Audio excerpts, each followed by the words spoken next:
What's going on? Will Freeman, revolutionarylifestyledesign.com.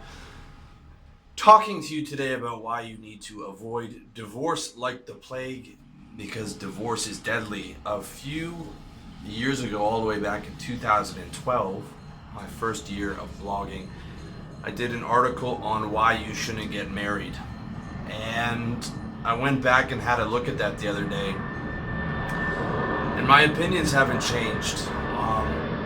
I've softened on a few of those positions. I would have presented a few of those positions more delicately if I was talking about them today. But my stance hasn't changed. Especially on legal marriage in North America. Okay, legal marriage. Not where you're having kids and a family with someone in North America, although that is now very dangerous. But while you're doing it while signing the legal contract that allows the government to be able to be in charge of splitting up your assets and the 50% chance that the divorce happens, and the fact that those assets and that family court is going to be skewed very much against you, the man, in the divorce scenario. So there's three major reasons not to Three devastating things that can happen from divorce. There's first the financial aspect. Half your assets, alimony, child support. Since that article, I moved to Thailand. I've ran into a lot of older guys here at bars. I stopped going to bars where those guys go to because I've heard this story a lot. It's depressing. Guys who've been ripped apart. Most of the older guys are out here. Like, people make a fuss about guys coming out here and, the older guys and then going to the girly bars and stuff like that. All those guys are divorced. Almost all of them, their wife left them. Every single guy I've talked to, about 10 of those guys, eventually the story comes up, the wife left them. They lost their assets.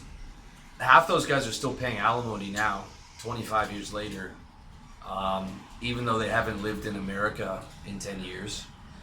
One of the guys, his wife cheated on him. He had to sell out.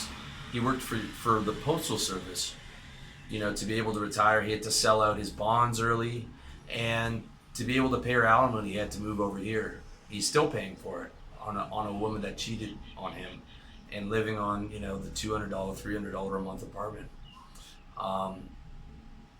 Sad and devastating, I imagine. And there's millions and millions of these stories. Financial. Half your assets, half your bank account, the house that you probably paid for, at least paid for half of that, alimony, indefinitely, child support until they're 18. Unless you're a wealthy guy, financial devastation. Okay, Johnny Depp married a known gold digger, Amber Heard, for a year, cost him $7 million. $7 million for a year. Now, he's rich enough to be able to shake that off. Okay, you can't shake off $7 million. You can't shake off half your assets. All right. Channing Tatum right now is about to get divorced. They say it's going to cost him about $40 million. $40 million. Okay. Steven Spielberg, Harrison Ford, those guys have paid $100 million plus. $100 million, dude. There's no cap on alimony and what you have to pay. And first, it's insane for me to think that someone would take $100 million from someone else and think that's okay, but that's what happens. The only sharp guy I saw was John Cena. I'm not sure if he's getting married or he's just having his girl move in. He waited till he's in his 40s. He doesn't have kids, and he made her sign a 75-page contract before she did it, because he has to. He has to protect his assets. And the press is jumping on him, saying it's not romantic, and what kind of a guy is he? And it's like, a guy who doesn't want to get roasted by a coin flip's chance of losing everything that he spent his life building. Like, I wish it was a different story, but that is reality right now. Okay, so there's the financial aspect. Second, the emotional aspect. They say divorce is top 3 traumatic events in your life, next to like losing someone you love, which again is probably your wife half the time. And you're losing her in a divorce. The divorce might even be worse than your wife passing away, because you're losing your wife and it's probably a rejection because 70% of those divorces are initiated by women. Okay, and I can't help but think that the reason that it's a higher percent of women initiating those divorces is they know that they're going to get money for the most part. I mean, there are times where the guy gets alimony, but you know, a good chunk of the time it's the guy is getting taken to task in financial court, and it's not good. So on the emotional level, you losing your wife, she's probably going to be dating someone else. There's a chance that, I mean, you're going to lose the house most likely. That guy could be coming around the house, coming around the kids, right? That's what OJ saw that. OJ saw that he flipped out, and that's the motive right there, okay? And OJ did that shit. Everyone knows it. He's paying alimony to the house, and she's got someone else living there, and that was it, okay? I'm not saying do an OJ. That's not good. But I'm saying the emotional toll, you're getting like ripped apart. Even if you're the one who's initiating the divorce, it's still like everything you built, all your assets, all that. Man, tough. And if you got taken to task financially, you're going to be in a studio apartment when you're 50. Maybe you have to move out here because you can't even afford that. I mean, life I think is better out here, but I'm saying like just the fact that the guys had to come out here was kind of sad. They just didn't have the money. Like, oh man, that emotional thing. Then you got to start dating again. You're gonna be rusty. You're gonna be 30 years out of practice. And if your wife left you and she took your money, I mean, what do you think your attitude's gonna be like to dating again and to women again, and how much trust are you gonna have for the next woman that you meet? I mean, it's gonna be a shock to the system again, as opposed to if you hadn't got married, right? And you kept sharp and you kept stylish and you kept your money and you kept dating women, and you know, you go through the cycle I go through is casual sex, then find a couple girls that I like, then one's the girlfriend, and then when that's not working anymore, repeat. Good chance I'll be doing that the rest of my life. I don't know. I get the marriage thing. I get wanting to settle down. I get wanting to have kids. I get wanting to have the legacy. I get wanting to have that. But I'm just looking at what's going on in the West, dude, and I mean, it's crazy over there. The third major thing that'll hurt you is your kids are gonna be fucked up. Okay. Half of you guys watching this are from divorced families, and you're probably watching, if you're into my stuff, you're probably watching this because your dad didn't have the right message for you. Your dad wasn't there for you. My dad wasn't there for me. I had to learn this stuff by myself, and now I'm able to give it to you. If your dad was Richard Branson, you wouldn't be watching my stuff right now because you'd have that role model probably. Divorce destroys boys, okay? Every one of my friends whose parents got divorced when we were growing up went into depression. Most of those guys never recovered their full happiness or stayed in depression or killed themselves. My childhood friend killed himself, and his depression started with his divorce. That case, it was his dad who left the family. He moved everyone from France to Canada, and then he left the family as soon as they got here. I mean, brutal. Now again, if you're a man, that's preventable by not leaving your family, but I mean, just the effect that it had on him, my childhood friend, he ended up killing himself, and I'm telling you, his depression started right there. It started there. You got millions of people on psychiatric meds. You got a quarter of all women on psych meds in North America. And guaranteed a lot of them grew up as a child with divorce. I bet that's half the reason. Okay, I grew up fatherless. My parents weren't married, but my dad was never around. I think it was actually easier on me because he was never there. It never traumatized me. It was just, you know, I didn't know any better. It fucked my friends up though when their parents got divorced. It fucked them up.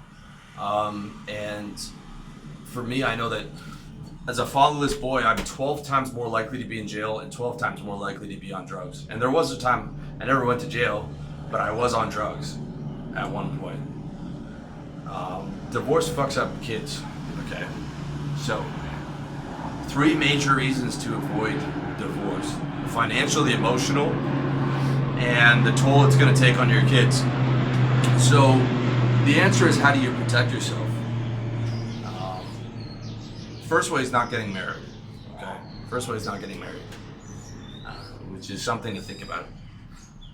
The second way, okay, if you do want to have kids and have a family, like most of you are probably going to do that. I'm still not sold on it. I'm not sold, and I'm 36. I might. Hopefully I don't have kids accidentally. In which case I, of course, would take care of my children. But I'm not sold on it right now. I mean, my life's pretty good right now.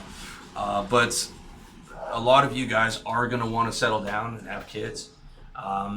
I don't have all the answers on that, but I know that you can't get legally married in North America. You can't sign that marriage contract where you're going to allowing the government to be in charge of how they're going to dissolve your assets and how much you're going to get, and you're going to get fucked on that deal if it goes sideways, which you've got a 50% chance of happening, and 70% of those are women initiating that.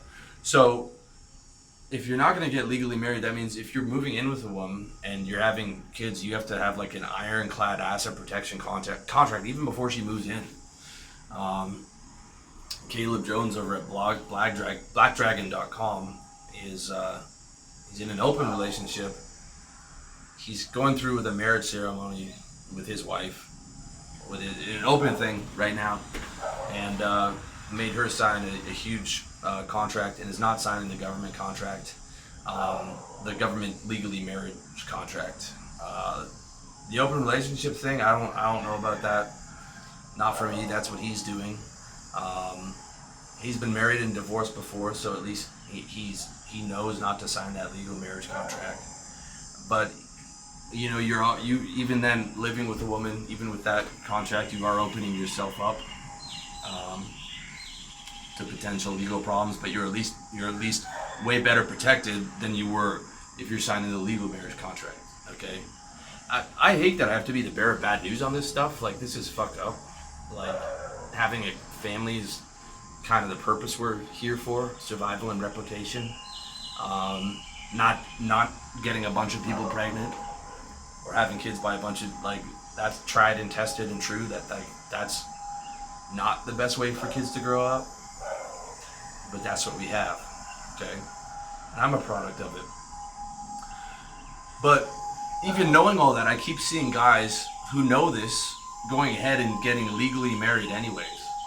Some of these guys were bloggers or YouTube guys who would talk about this stuff to other guys, men's self-improvement guys, and they're getting legally married in North America, man. I saw another one happen this month. That's insane, okay? It's insane. 50% of divorces, of marriage ended divorce, 70% initiated by women. So, what do you do if you want to have kids in North America? I don't know. We're living in revolutionary times. I know most of you will want to settle down and have kids someday. All I can say is, if you do, don't sign a legal marriage contract and have an ironclad contract, asset protection contract, asset dissolution contract in place that she signs prior to moving in with you, prior to having kids, and you not sign that legal marriage contract at all. If it fails, you're still going to take the emotional hit. Your children are still going to be scarred, but at least you'll protect your assets, and that's the best you can hope for. Again, I don't have an answer to this stuff, guys. I'm just saying, like, gotta avoid that legal divorce, man. Like, even Jordan Peterson.